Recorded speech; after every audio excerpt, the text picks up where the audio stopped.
Okay, good Monday morning to you all.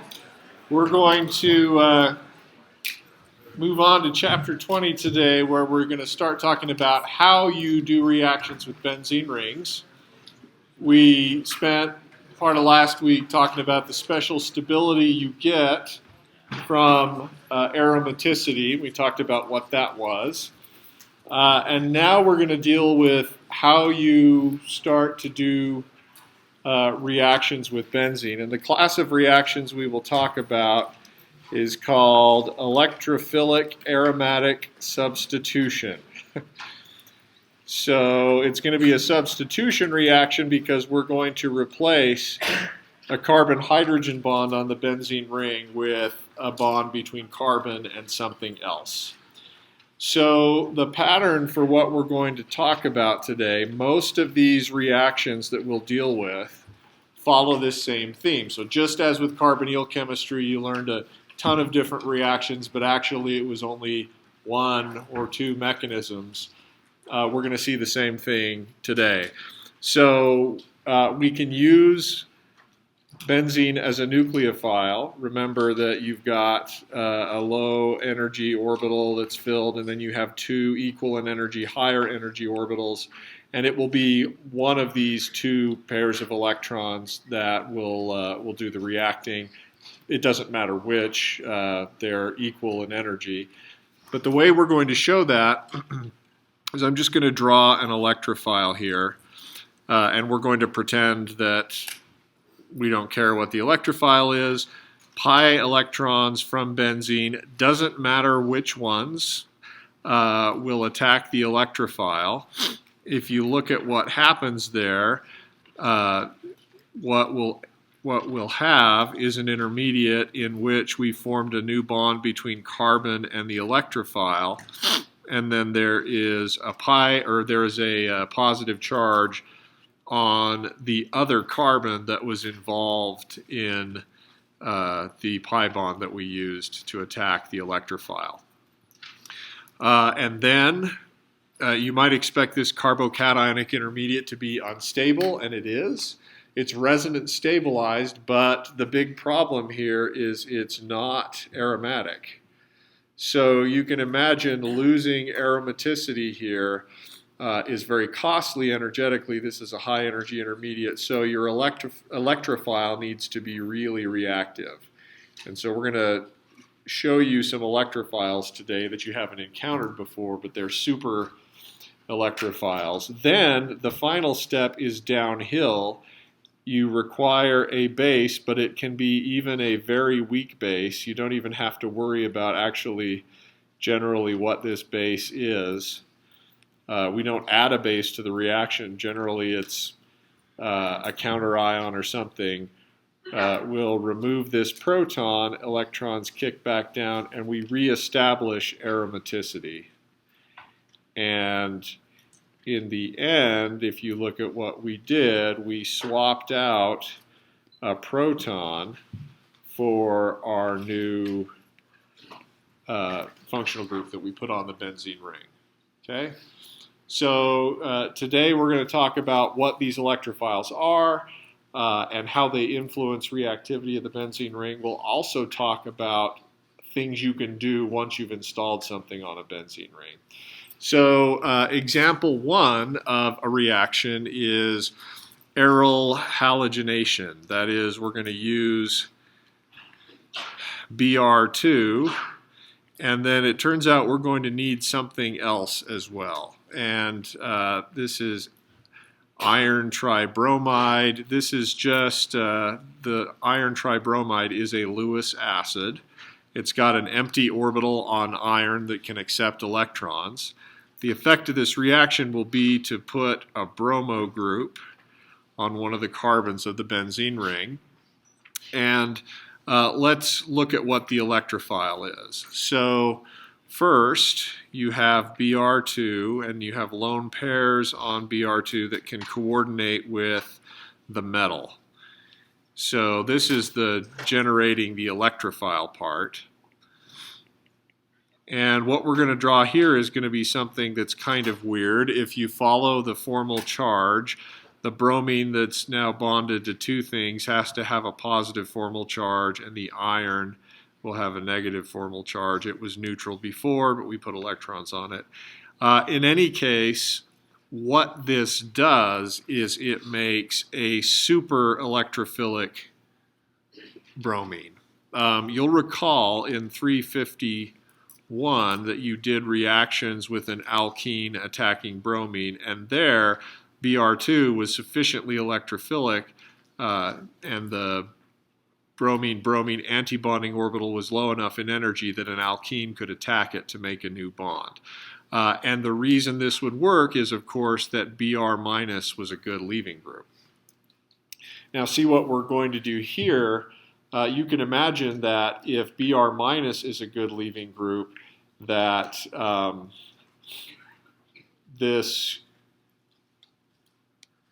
that once that Br is coordinated to something else, this is even better of a leaving group. So green is for super good leaving group. And you'll be able to see why once you see what it is after the leaving group leaves.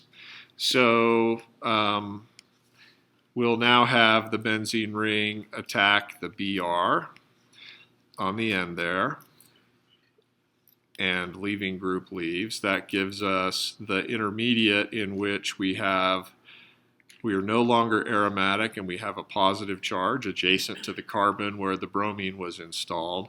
The thing that leaves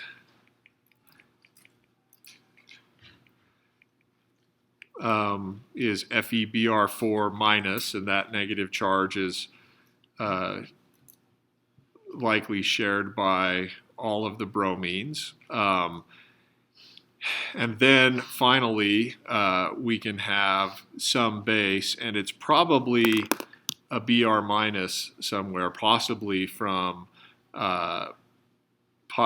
FeBr3, or sorry, FeBr4-, but we won't ever really worry about what this base is because it's so easy to remove that proton. Doing so is downhill in energy and restores aromaticity. Okay, so that's first example of something with a benzene ring. You're using iron tribromide as a Lewis acid to activate Br2 to make it super electrophilic. All right, questions so far?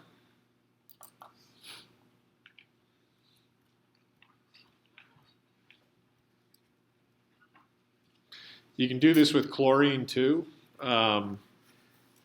So we could take a benzene ring, Cl2, FeCl3. Usually, people always ask, why do you have to match the identity of your halogen with the other groups on the iron? I don't know, but your book always does, so we'll just sort of stick with that. Nevertheless, there aren't going to be any options on an exam in which I tell you, oh, do you want to use this? Or do you want to use this? Because that would be silly. We've got more important things to worry about. All right. One thing we could do at this stage is just ask, how do these groups affect the reactivity of the benzene ring relative to the benzene starting material? Chlorine is electronegative, and we'll put bromine in that group too, even though bromine's a lot less electronegative than chlorine. So in electronegative, I guess that's an okay abbreviation, I don't know. So you would expect them to withdraw electron density from the ring, and they will do this because of their increased electronegativity relative to carbon. They will do this through the bonds via something that we call an inductive effect, and I think you learned about that in 351 in the chapter on acid-base chemistry. So what will happen then is that rings that have halogens on them are going to be less reactive than benzene.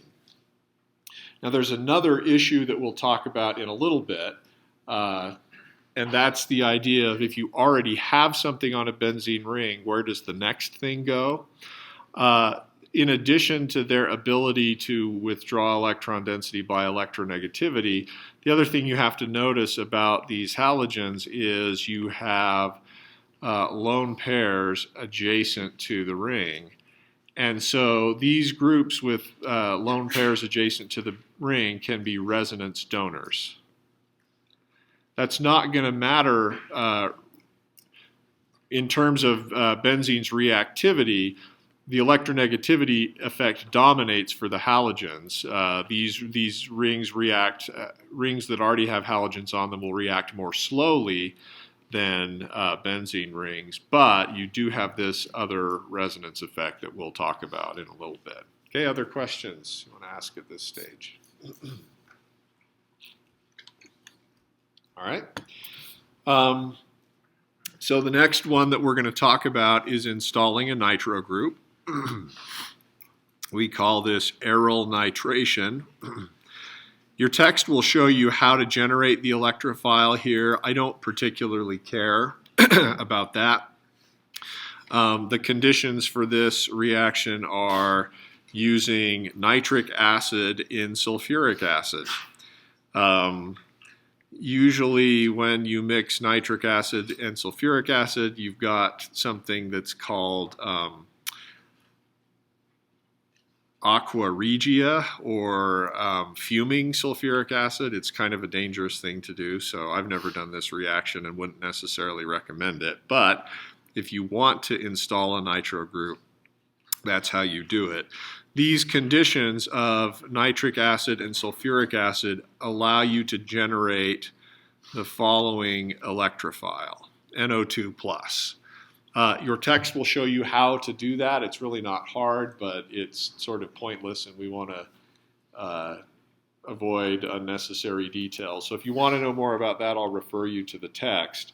But you generate this NO2+ as the electrophile, and then, just as we've done previously, pi electrons on benzene attack the electrophile to give you the no longer aromatic carbocationic intermediate. Probably instead of just drawing the arrow to nitrogen, we'd have 5 bonds to nitrogen if we stop there, so we need to push one of those nitrogen-oxygen pi bonds. We need to break one of them and put the electrons out on the oxygen.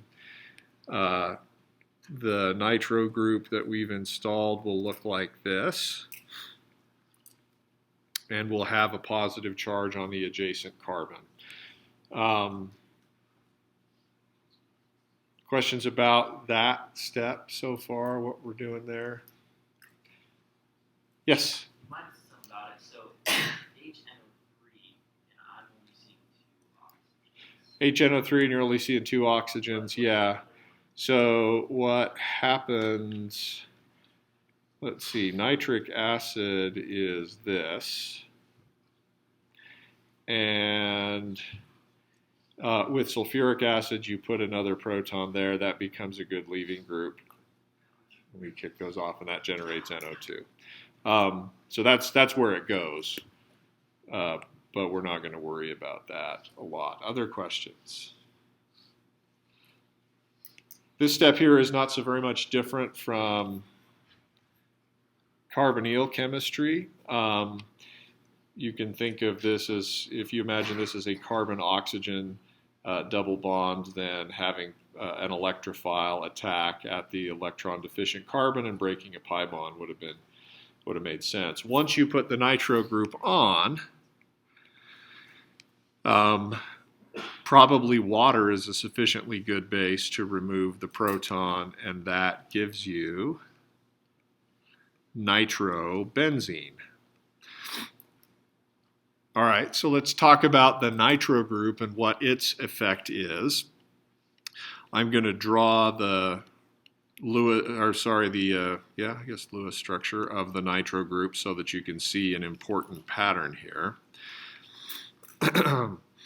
In the nitro group, this negative charge on the oxygen is delocalized between the two oxygens. You have a positive formal charge on the nitrogen, so overall the nitro group is neutral. The nitro group, you have the nitrogen that is electronegative. So this is an inductive, what we're going to call EWG stands for electron withdrawing group, meaning that you've got a dipole that pulls electron density out of the ring. But there's something else that can go on too, and it is that the nitro group, let's put NO2, is also a resonance electron withdrawing group. What do we mean by that? Well, and this can happen anytime you have the thing that's bonded to the benzene ring also involved in a pi bond with an electronegative atom. When that occurs, it's very easy to draw a resonant structure in which I actually pull electron density out of the ring and out onto the nitro group.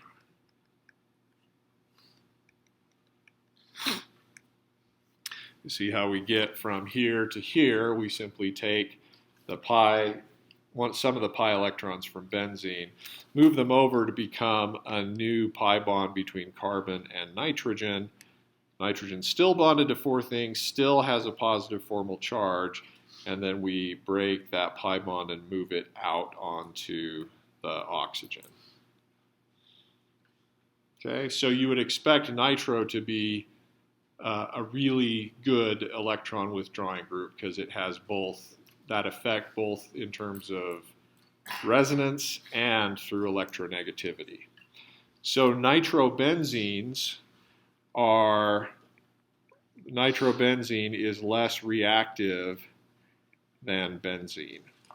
Another thing I want to point out at this stage is just that because of the nitro group, not all of the carbons in the ring are similar in reactivity. The nitro group could put a positive charge in the ring, and we can draw resonant structures in which that positive charge is on the carbons adjacent to the nitro group and the carbon opposite to the nitro group.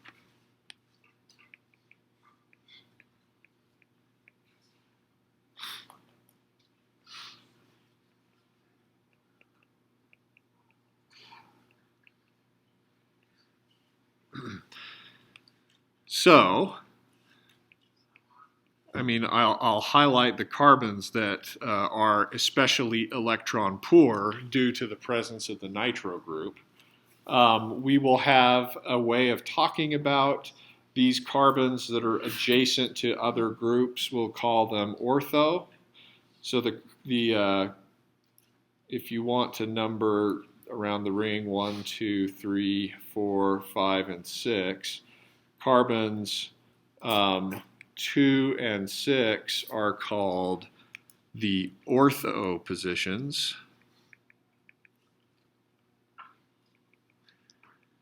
Carbons 5 and 3 are called meta. And then carbon 4 is called para.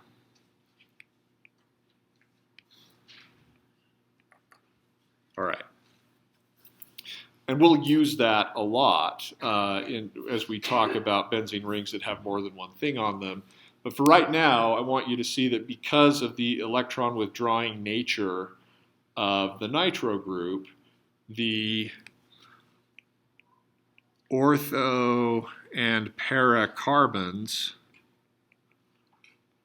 are especially electron poor. Okay. Questions about that? Yes? Is there any reason not to use alpha, beta, gamma? Sure. Well, no, not in particular.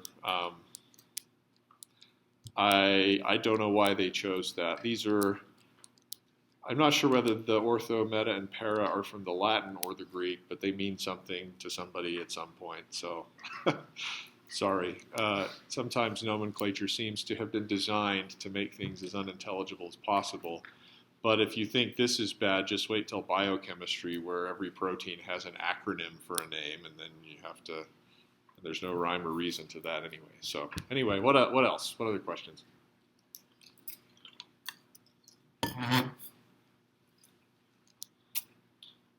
Yeah.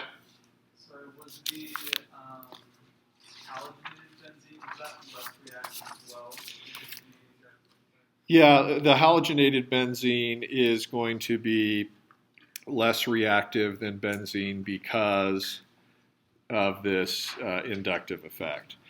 Now we're going to see some, I told you that these lone pairs on the halogen can donate electron density into the ring. That will be important later, but it's not enough to compensate for the inductive effect that makes the ring a little bit less reactive. Others.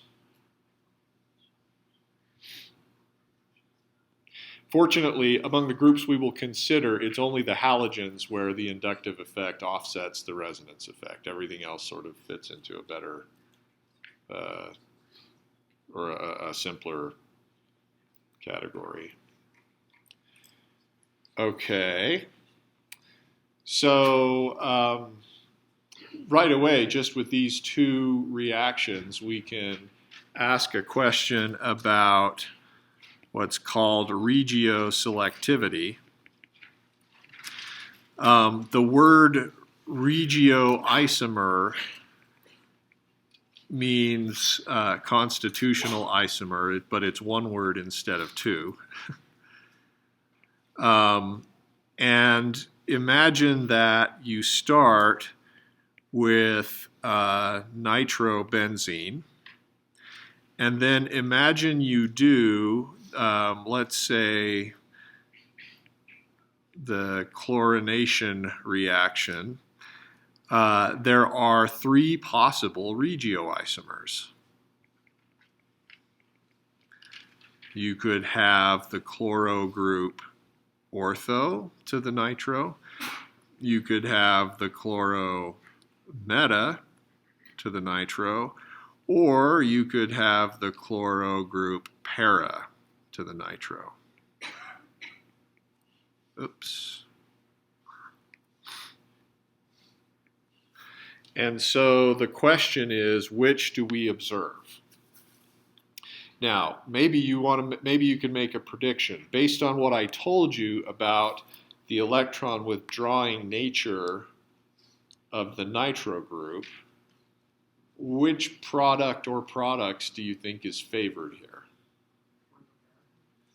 Okay, I'm hearing somebody say ortho and para. What's rationale for that? What do you think? Yeah. Well, I mean, those would be the most electron poor carbons. So isn't that where our Okay, those would be electron poor carbons. A nucleophile might attack there, true, but remember this reaction is, in this reaction, the benzene ring is the nucleophile.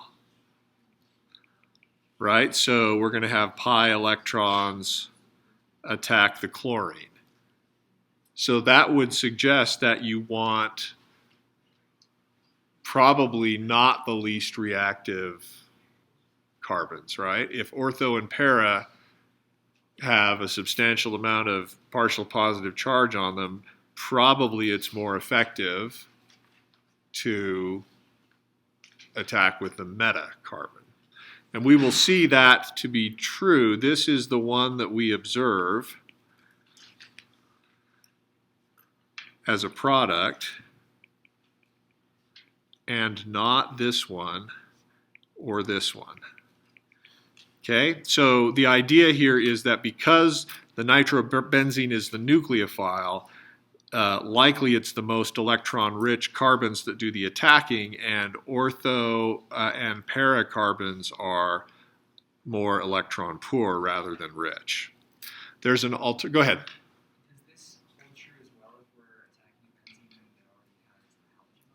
Does this hold true as well if we're attacking a benzene ring with a halogen on it?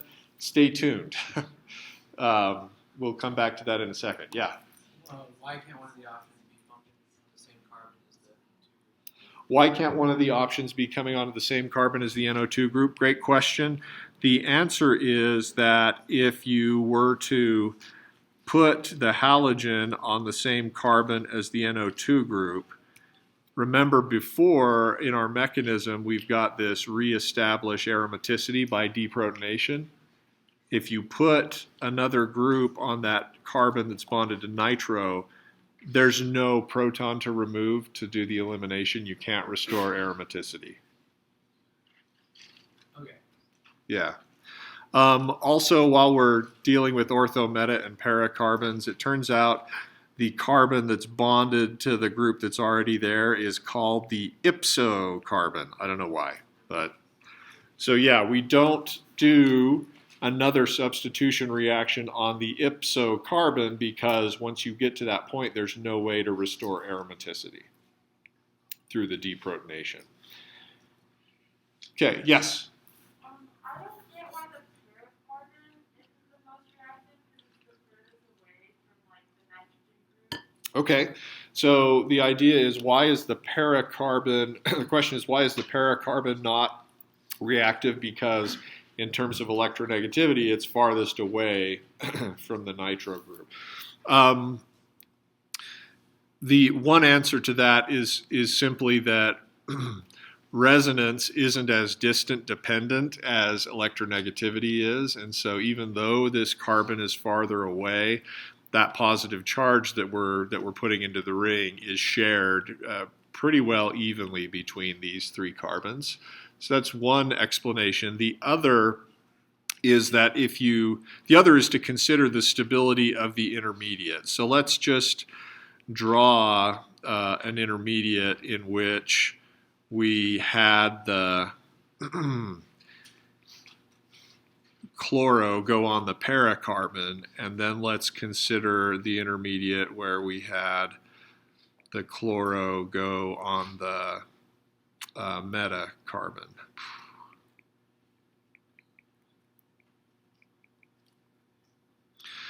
So this is the intermediate we would observe. If the chloro goes on the para carbon, and then we draw a resonant structure for that carbocationic intermediate, the positive charge in our carbocationic intermediate is going to end up adjacent in at least one of the resonance structures. I won't draw all three of them, but the positive charge is going to be delocalized here, here, and here. And in one of the resonance structures, the positive charge is on the ipso carbon, where it's right next to that electron withdrawing group, whereas here, if you put the chloro group on the meta carbon, the positive charge stays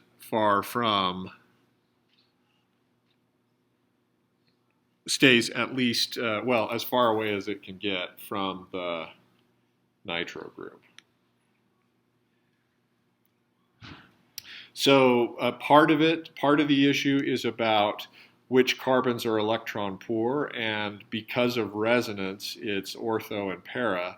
But then the other issue is the stability of the carbocationic intermediate, and having chloro on the para carbon puts the positive charge adjacent to the electron withdrawing group, and that's a less stable situation than over here, where the positive charge at least isn't adjacent to that electron withdrawing group. So this would be a bit more stable as a carbocationic intermediate, which means it's faster to get to here than it is to there. I think the question's an interesting one, and I guess I don't know why this effect of resonance dominates over the sort of distance dependence that you would expect from electronegativity. Okay, other questions? Okay, so what if we had started with the halogen instead? and then said, okay, let's do the nitration reaction.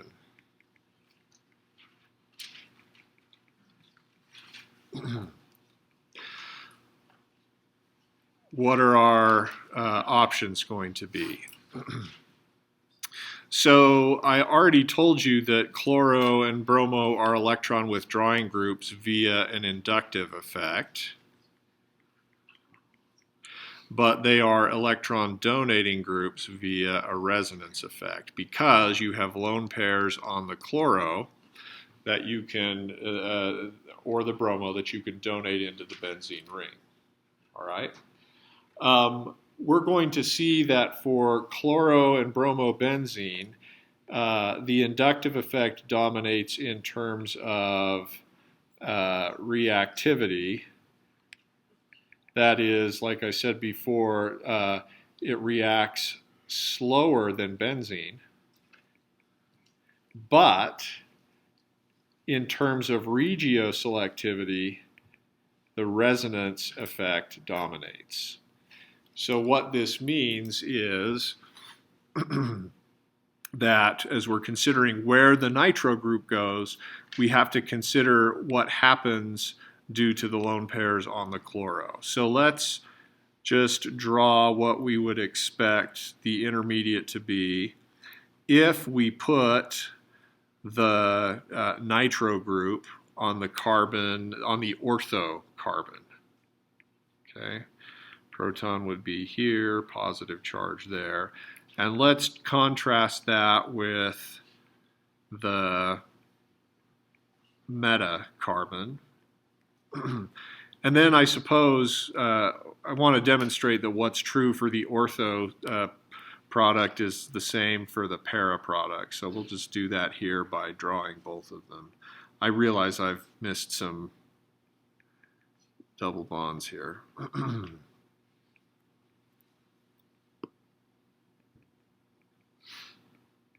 Okay. So, knowing what we know about resonance, maybe without even drawing the resonance structures, where else is this positive charge going to be? Let's highlight in purple where that positive charge can be.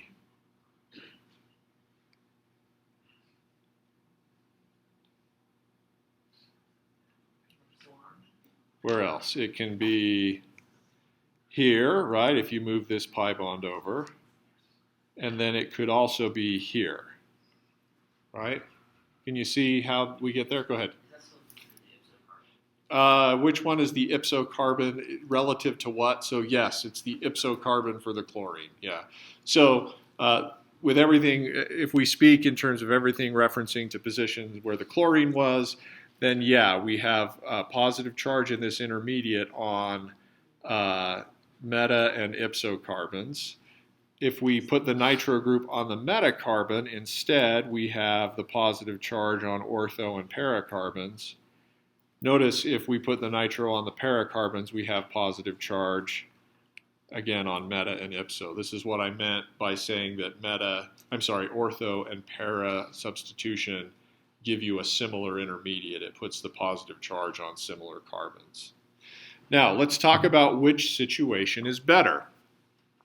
You might predict, which situation is better, and once you have the positive charge in the ring, chloro can be sort of a reluctant electron donating group. So let me show you the intermediate, or let me show you the resonance structure in which the positive charge is on the ipso carbon, and then let me draw a resonance structure where chloro can donate electron density into the ring and stabilize that positive charge.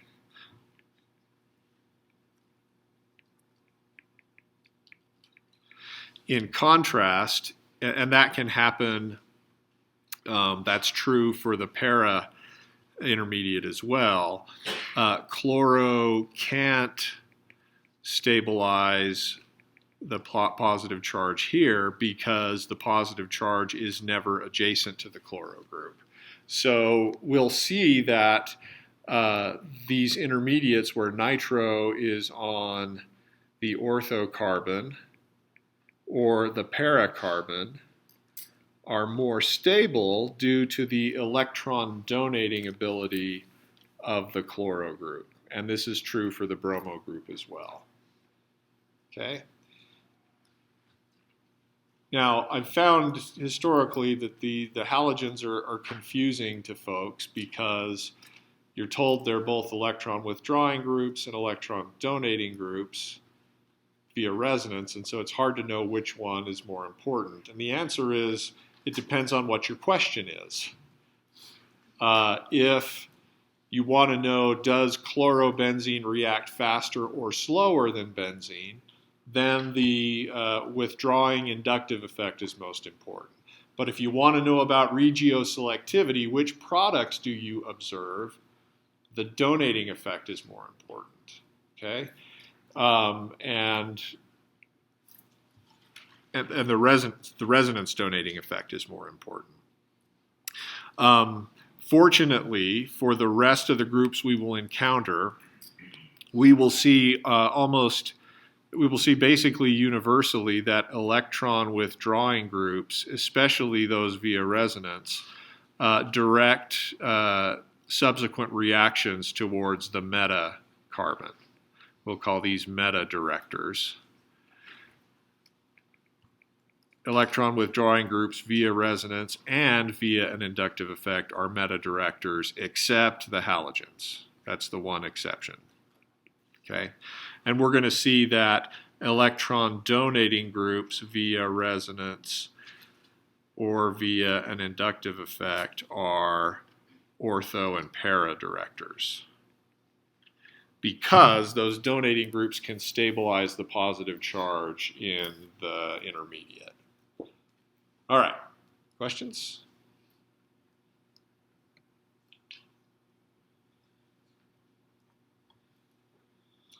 So, why are we doing this? Well, this is an interesting chance for you to plan out syntheses based on what you know about donating or withdrawing groups.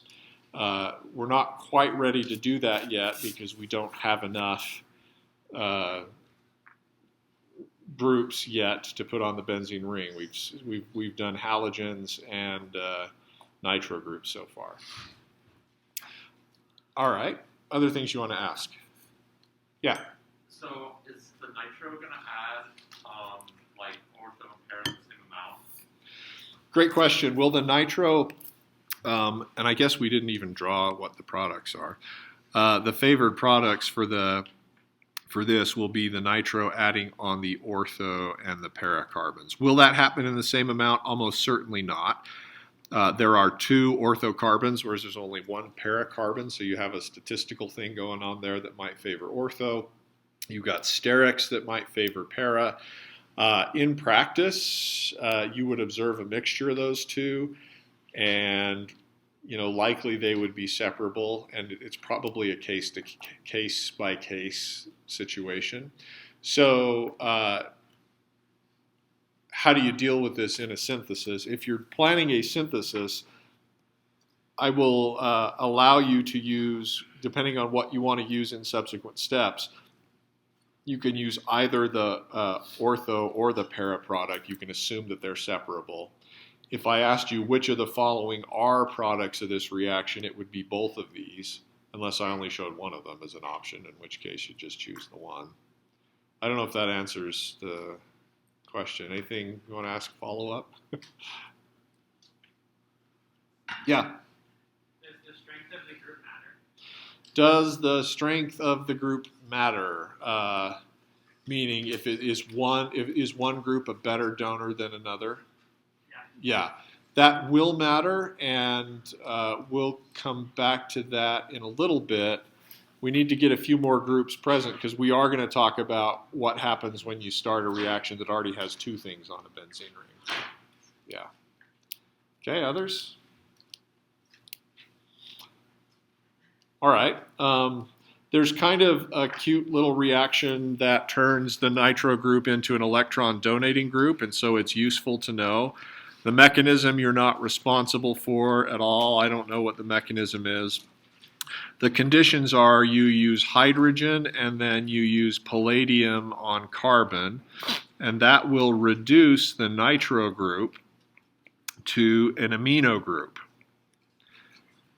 Okay, and in the amino group, we no longer have a pi bond with an electronegative element attached to it on the nitrogen. Instead, we just have hydrogens, and we now have a lone pair. So this reaction converts an electron withdrawing group via resonance to an electron donating group via resonance. And you can see that this would be a donating group. Oops, I already have lone pairs. Just by drawing the resonant structure in which you take the lone pair on the nitrogen and make it a pi bond between nitrogen and the ring, and that would put a negative charge on the ortho carbon. And then by resonance, I won't draw those other resonance structures, but you would expect those ortho and para carbons to be electron rich. Okay. By the way, we will refer to amino groups, benzene rings that have amino groups on them. We'll call those anilines. We'll call that an aniline. That's just the word that chemists have chosen to use for amino groups attached to benzene rings. Yes? So, why doesn't the palladium hydrogen thing reduce all the pi bonds? Yeah, why doesn't the palladium reduce all the pi bonds of the ring?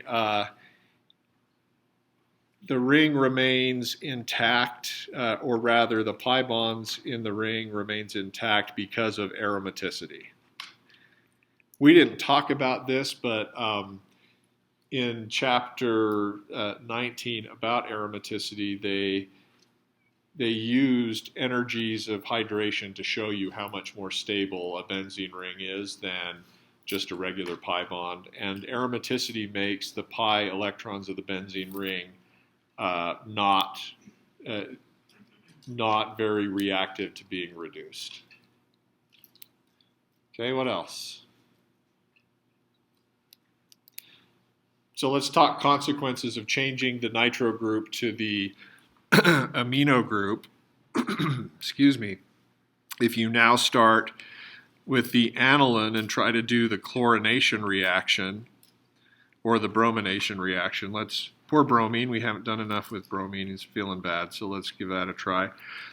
This electron donating group, as we've said, puts extra electron density on the ortho and para carbons.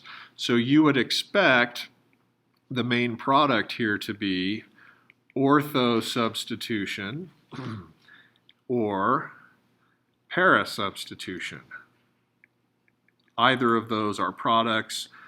You would draw both if you were answering the question sort of freehand. You would select both if both were given an option on a multiple choice test. Alternatively, in a synthesis, you could use either one of these in subsequent reactions.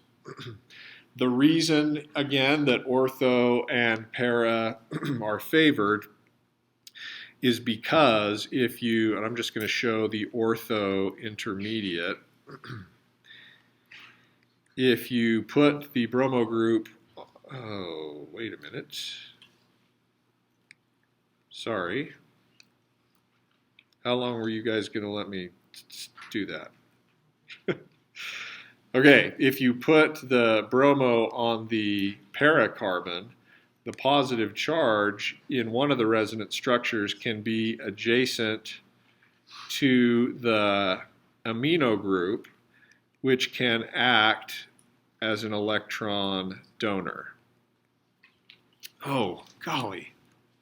This is just very poor drawing today. I'm very sorry. You can draw a resonance structure in which you take the lone pairs on the nitrogen, make a new pi bond with the ring, positive charge goes out on the nitrogen instead of being in the ring.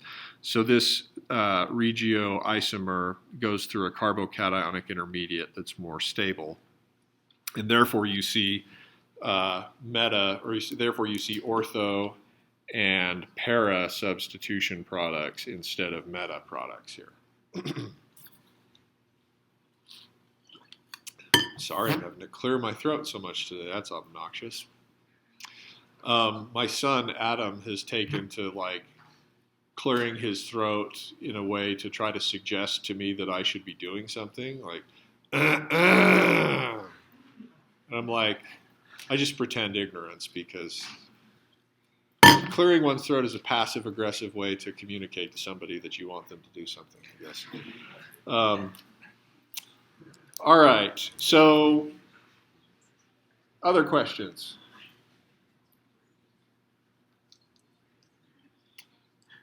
So there's actually kind of a fun question we can ask at this point. What if I wanted to make this one? So this is where all the issues of regioselectivity come back. If I wanted to make this product, how would I do it? What's my synthetic route? And one of the things you can do when starting a problem like this is to ask yourself, okay, what is the nature of each of these groups that finally end up on the benzene ring? And what is their, and how are they spaced relative to each other? And that can provide clues as to which group needed to go on first. The amino group is an electron donating group via resonance, and I'm going to remind myself that that favors ortho and para substitution in subsequent reactions. I'm going to also remind myself that the bromo is an electron donating group via resonance, and it also prefers ortho and para substitution. But the two are meta to each other. So I can't have put the bromo first because then everything else after that would have been ortho and para. And I can't have started out with the aniline, with the amino group first because everything after that would have been ortho and para. So, got a solution? Go ahead. Start with the NO2. Aha, okay. So if I start with the benzene ring and do the NO2, I install the nitro group. That then gives me a group that I can convert later on into an amino group, but which is an electron withdrawing group via resonance and is a meta director. So I can use the nitro group to direct the bromine onto the meta carbon. And then, at the end, this is the sneaky step, I convert the nitro group into the aniline. Okay, so one strategy you can use with amino benzenes or anilines is if you need meta substitution, just remember that that amino group on the benzene ring could have been a nitro group previously. Okay? Good. Other questions? Yeah?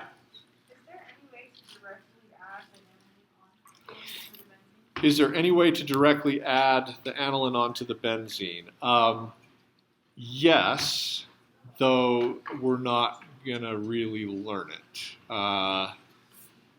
Yeah, the answer to that is you have to do a reaction that's called nucleophilic aromatic substitution, which is an important reaction, but we won't have time to get to it.